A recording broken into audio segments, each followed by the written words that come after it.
Hi, welcome to Asian American Life. I'm Ernabelle DeMillo. Today, our focus is on fashion and the contributions Asian Americans have made from the workroom to the runway. Asian immigrants have a long history in New York's garment industry. The first Chinese immigrants worked at laundry shops in the 1800s. Later, in the 70s and 1980s, many worked as seamstresses in New York's garment district. And then there were the fashion pioneers of the 80s, among them Vera Hwang, Anna Sui, Vivian Tam, and Yoli Tang. I grew up with a family of architects. There was a saying that if you threw a pebble into the Tang courtyard, you would hit an architect. So I wasn't going to go there. I decided that I'd do fashion. I'd design clothes instead of buildings, but both are actually about enclosures. You know, clothing is intimate architecture. It's the first shelter that you build around yourself. And architecture is the bigger part of it. But both things actually do the same thing. They shelter you. Fast forward to today, and some of the new superstars. Jason Wu, who became a household name after Michelle Obama, wore gowns at both presidential inaugurations. Clothes sometimes speaks in volumes what you stand for, who you are, and how you're feeling. And Alexander Wang, the head of Balenciaga, the first Asian to head a European design house. And then there are CFDA award winners Philip Lim and Prabul Gurung. They are just some of the many Asian designers who have found both commercial success and industry accolades. I'm here in Soho, New York's trendiest shopping district in Lower Manhattan. Many Asian Americans have opened boutiques here. Coming up in the next half hour, we're going to take a close look at some rising stars, from models, entrepreneurs, designers, fashionistas, and bloggers who are finding their voice on the web. I'm Kyung Yoon in Midtown Manhattan, where I recently caught up with some of today's hottest models who are gracing the pages of magazines. I was shopping at a vintage store in San Francisco, and a lady came up to me while I was waiting in line for the fitting room, and she asked me, "How tall are you?"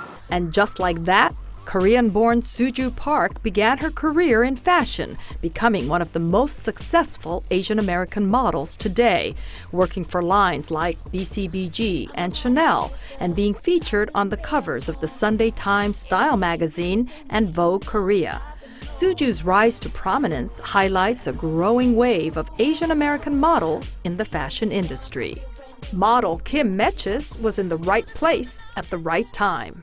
My background is in fashion design, and I was working for a designer, and I always booked models from this one agency. I reached out to them randomly when I quit, and they were like, "Oh my God, can you sign with us like now, please?" And so I signed with them after like the day after I quit my other job. So then I started doing it on and off ever since. My mother's Chinese, my dad is Russian Jewish. I've been doing it for a little while. I kind of know what I'm doing, and I can kind of adapt to which role they want me to play, but I definitely think that being Asian has a big part to do with that.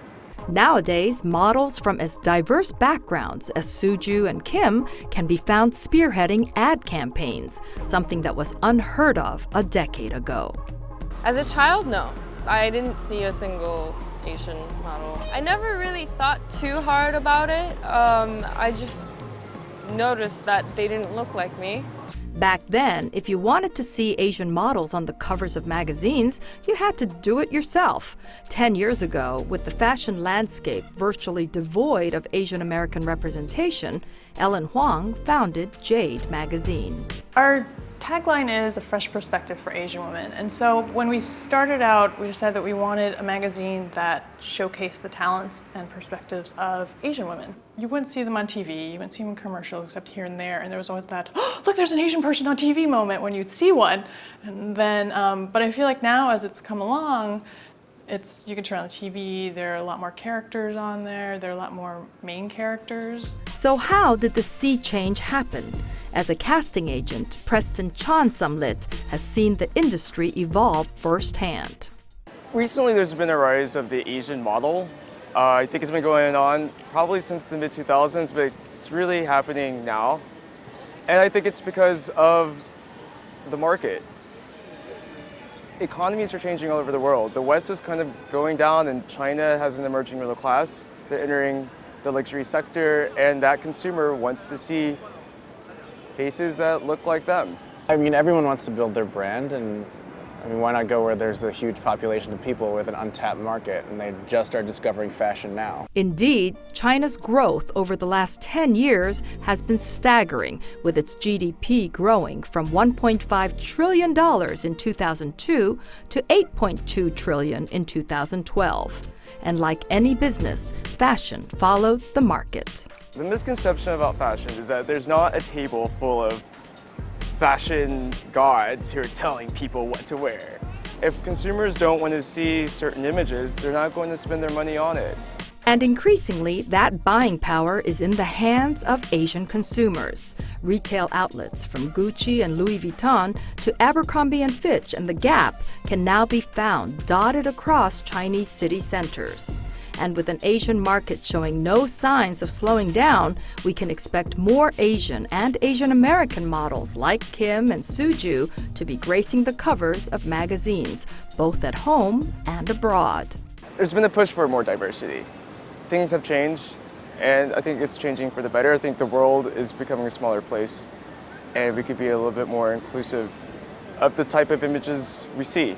And we can look forward to seeing more of their faces on buses and billboards around the city. I'm Kyung-Yoon for Asian American Life. When it comes to fashion, Asian bloggers know what's hot and what's not, and they are also changing the landscape of fashion journalism. Grace Chang is a hot mama. That's H-A-U-T-E, and the name of her popular personal fashion blog, Mama is Hot. The fashion designer bought a camera one day and decided on a whim to start posting about fashion, travel, and being a mom. She has found a devoted following from fans who can relate to her personal style. Good thing about the blogger is just that it's just the girl next door that you can relate to versus editor or Vogue. Like, you just never see yourself wearing a $20,000 gown, you know, walking around Central Park. She is one of many Asian and Asian Americans in this digital space who have entered the once hard to break into world of fashion journalism through social media. You'll find them on blogs, Instagram, Pinterest, Facebook, and Twitter. Some have become quite influential. They are known as the super bloggers with millions of followers. There is Rumi Neely, whose blog Fashion Toast led to lucrative sponsorship deals with fashion companies. Susanna Lau, known to her fans as Susie Bubble, was featured in one of Gap's fashion campaigns. Amy Song's Song of Style gets 2 million hits a day. And Brian Boy, the boy blogger from Manila, whose famous pose launched 1 million followers. They are fashion journalism's game changers. I think Asian bloggers have really changed traditional media.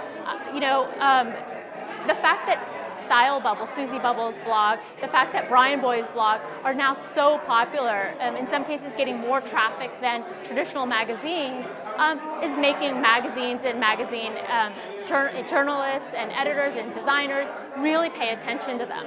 Minh-Ha Pham, a professor at Cornell and herself a blogger, is writing a book on Asian fashion bloggers.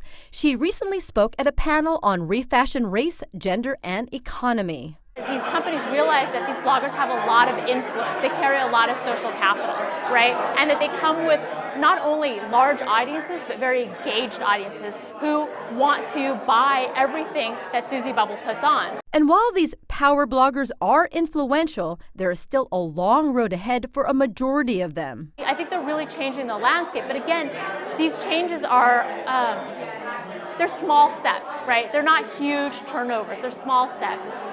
Because again, the fashion industry it's a behemoth, and it's still run top down. And these bloggers are very much kind of DIY, individuals, right? Deanne Lee was this DIY individual when she started Dreams Sequins in 2008. There wasn't really a barrier to entry with blogging, so anybody, and it's so easy to set up on Blogger or WordPress, so it's sort of like, it was kind of like the Wild Wild West, where if you wanted to start a fashion blog, I mean, you could still do that today, just start one. Deanne works full-time in fashion and blogs part-time, and like most bloggers has not reached the level where she can write full-time.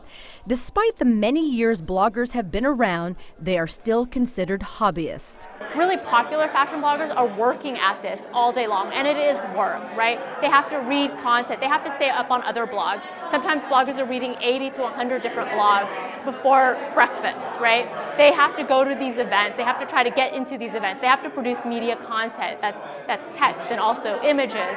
And they have to stay up to date on what's actually going on in fashion. So it's a lot of work, and they put in huge amounts of hours doing this work. The problem is that work isn't yet recognized as work. It's recognized as something that's done for fun and that's not that significant. Pham says today's bloggers are earning a different kind of currency, a social currency, which includes more followers and more hits, which the next generation of bloggers hopes will eventually lead to the kind of currency that actually pays the rent. Next up is the business of fashion. Our reporter Kyung Yoon met one entrepreneur who's hoping to change the way we shop. My background was quite traditional. I went to Harvard, studied economics, and kind of paid my dues at Goldman Sachs and at McKinsey and Berkshire Partners. Pretty squarely in professional services and finance. That was kind of the traditional route to take, and I was very comfortable there. And with her strong financial background firmly in place, Sarah Paiji headed in a new direction. She went shopping. She saw the need for a tool to help navigate all the fashion choices and find the best deals, so she created an app called Snapette. We started Snapette about 2 years ago. We're big believers that mobile was going to really transform retail, and we thought the power of mobile was really bringing local to bear. It was not just making online information available on your phone, but enabling you, on the go to also, look up or information about products and stores around you. So here I am on the Lower East Side, a neighborhood where I don't usually shop. Lots of trendy boutiques, but where do I start to find that summer dress? A quick browse on Snapette shows a list of nearby shops and the items they sell. We learned that the Yumi Kim boutique down the block is having a sale. The map shows how to get there. You can get at 10% off if you come in and show your Snapette account to the store associate. Inside the store, we learned there's a special promotion for Snapette users. For shoppers, it means additional savings, and for retailers, Snapette brings in foot traffic that might otherwise have passed them by. I get inspired every day by being a part of Snapette just because I get this all-encompassing view of how to launch a brand. They can use our app to target customers that are walking nearby and let them know about sales and our new products that might be in the store. Our retailers use them from sample sales that they might be having or discounts that might be exclusive to the Snapette user. So there's a lot of benefit to being on the app. Angela Min grew up in Hoboken, New Jersey, the daughter of a seamstress. She says she's grateful to be able to have a broader perspective about the world of fashion than her mother did. We're building something that's never been built before. We're creating a product where we can't look to an example of, oh, this is how it's done, or this is a successful product that's been built in our space. We really need to take kind of what's in our head and all of our best guesses and go out and create it and then test the market and see how it does. So when it comes to fashion, it's clear that Asian Americans are at the forefront of innovation and technology to help us shop smarter. I'm Kyung Yoon for CUNY TV.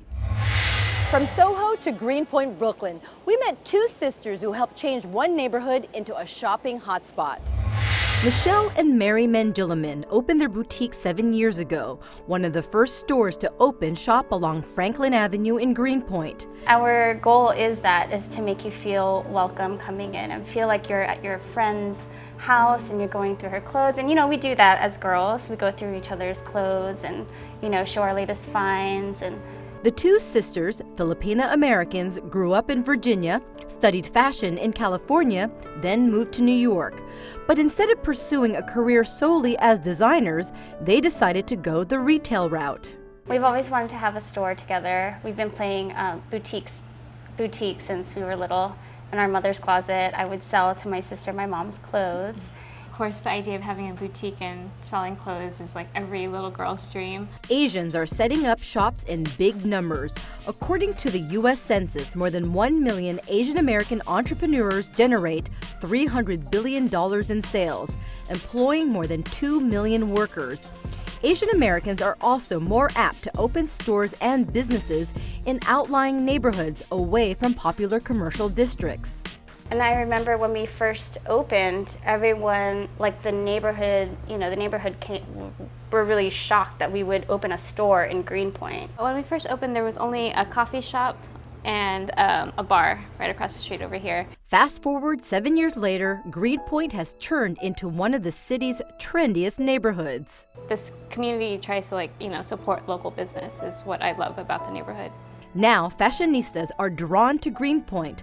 Delaga has year after year been named one of the best boutiques in the city by shopping blogs and magazines. Condé Nast Traveler just named Greenpoint the best neighborhood for shopping, with Delaga leading the way. Naturally, we're just drawn to things that are, part of our culture, especially, like sheer fabrics and gauzy fabrics that remind us of the Philippines, like the barong, and things like that, and textures and materials that are from the Philippines, like kapis. So we definitely are drawn to things like that, but we don't seek it. Michelle has also started her own jewelry line, the pieces named after Filipino mythological characters. But it's the name of the store that really says it all. Delaga, in the Filipino dialect Tagalog, means young lady. For us, when we were little, when my dad would call us Delagas, it really, it made us feel like we were at our prime. Between 1998 and 2008, Asian Americans were the fastest growing ethnic group at Parsons, the new school for design, more than tripling in number. The world of jewelry design can be a demanding one for an aspiring entrepreneur, but our reporter Kyung Yoon met one Brooklynite who is determined to make her mark. She works quietly from a humble workbench at home, but Nancy Leung's unique jewelry creations are anything but low-key. A Brooklyn-based designer, Nancy has a long creative history in photography and the arts. Her master's in industrial design easily transferred into a sparkling new pursuit. Well, my first love was furniture design, and furniture to me is sculptural. Everything is about shape and how it can work with your body, and with jewelry, it's just a smaller version of that. For inspiration, Nancy never hesitates to celebrate her Asian heritage. I'm a Chinese American, and I grew up with very traditional Chinese parents, and so I think everything I do has some element of that Buddhist balance of nature.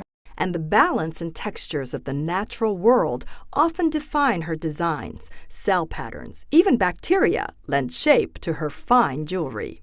These are sketches for wedding bands, and a lot of my inspiration comes from nature. I try to look at everything, even at this molecular level versus something that's right in front of me. A computer provides a 3D perspective of a design concept. Wax carvings set the pattern into a flexible mold, which results in a rough piece cast in metal and ready for a finishing touch. I'm going to finish off the piece and remove all the excess metal.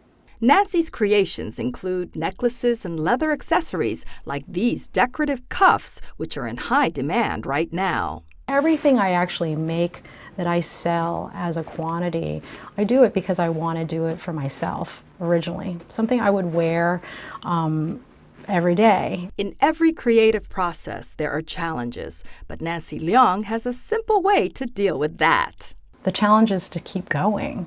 It's like I could have just stopped and said, okay, this isn't working, and just get nervous and not finish, but the challenge is to just keep moving forward. So what happens when you mix classical music and fashion? Well, this is what happens.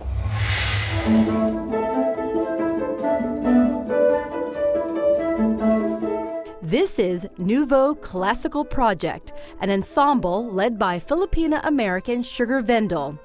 NCP blends classical music and avant-garde fashion, two of Vendil's passions. I had seen actually a friend's performance and it was dance, and she used fashion, and that's really common in dance.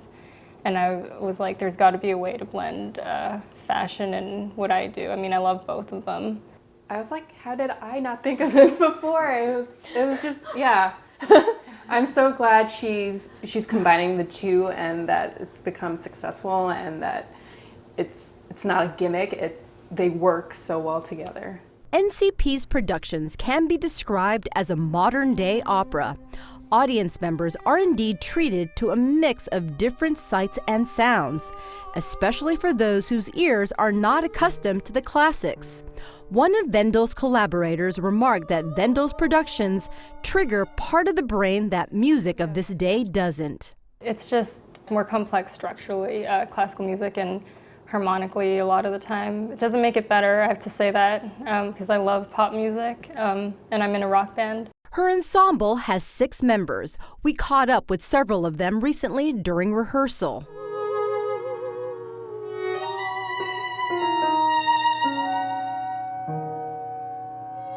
Clarinet player Isabel Kim, soprano Amanda Gregory, violinist Marina Kifferstein, and Sugar Vendil on piano, all classically trained musicians and artists in their 20s. The group is gaining recognition in both the music and fashion industry. They are performing at sold-out concerts around the city, including this recent one at the Korean art gallery titled Sweet Lost Perot, what they described as a deliciously strange melodrama of Arnold Schoenberg's music along with video and fashion by designer Gemma Khan. It encompasses video projection, fashion, music, and it's all female. There's all these elements to it that are bringing lots of different art functions together in one. We just try to add another dimension to it and still maintain the integrity of the music. In the end, it's all about the music, classical music. While their visual productions and high fashion may bring in a newer, younger audience, Vendil is adamant about not patronizing the audience. We're going to do what we do, and we have faith that you will like it and that you can get this. Part of the reason I think that way is because of how I was brought up. I didn't have a crazy classical background, and the fact that I love it so much, it just kind of there's a spark in me that's like, I know people can dig this. We just need to get their butts in those seats. In 2009, Soyeon An became the first Asian American to win a Primetime Emmy in costume design for her work on So You Think You Can Dance. Fashion design is a highly competitive field, so what does it take to make it? Here's one fashion designer's personal journey.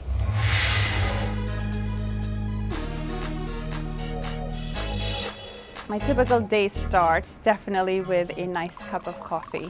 Perfect cup of coffee for me would be the right color. It has to be a taupe color. I know it's such a strange thing to say, but that's what it is. And how do you get a nice taupe color is you mix in creamer, not milk, with your coffee, just the right amount, stir it, make sure it's taupe, and then a couple of packets of sugar, and you're ready to go.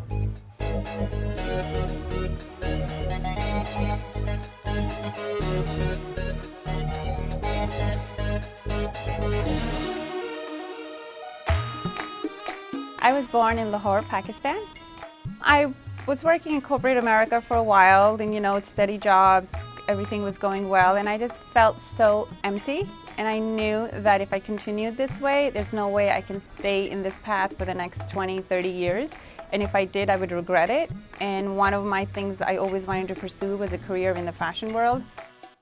I always loved fashion, even when I was a little girl. I mean, I have memories of going far back as 5 years old. I would be walking around in high heels. Actually, I demanded that I should have high heels, and my family was very worried when they heard their 5-year-old asking for high heels. Have zippers. We're not going to have zippers on this. Okay. Do we have a version without zippers?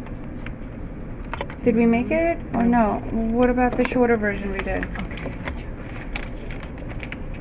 Some of the stereotypes for South Asian women are that their culture expects them to live a traditional life, which usually surrounds around marriage and kids and a husband. Not that there's anything wrong with that, but I think even within those elements, things are changing, even for them. So I think people are becoming more, and women are becoming more independent.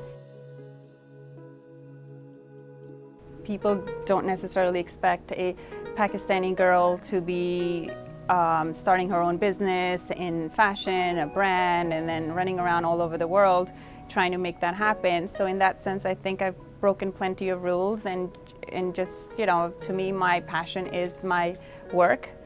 And it's just something, I think you don't even think about it as breaking a rule, you're just living yourself in the most honest and truthful way.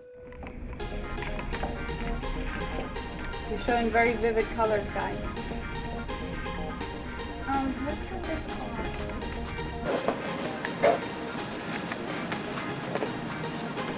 For me, one of the strongest element of a woman is her femininity.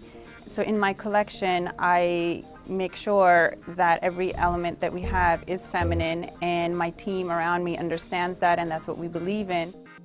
I want the Aysha brand to stand for something inspirational. I want the woman who wears my product to feel that she can accomplish her dreams, she can take chances and be a risk taker. And I think the brand should stand for creativity, femininity, all those elements come together. It's something that should inspire people.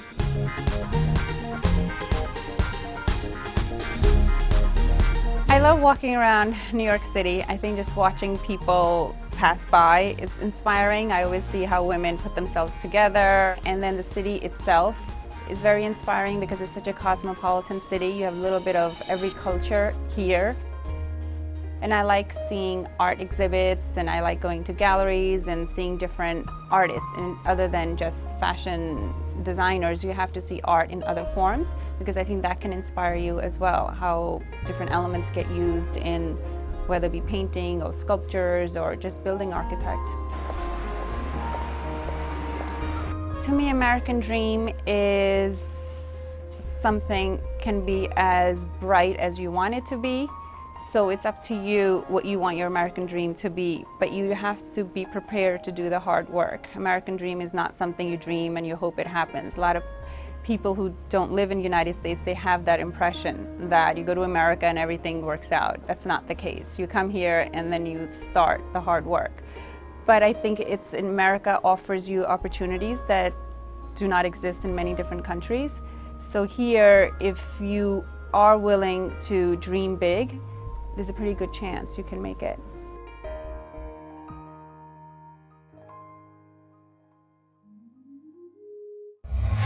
That's our show for now. Thanks for joining us. I'm Ernabelle DeMillo. We'll see you next time on Asian American Life.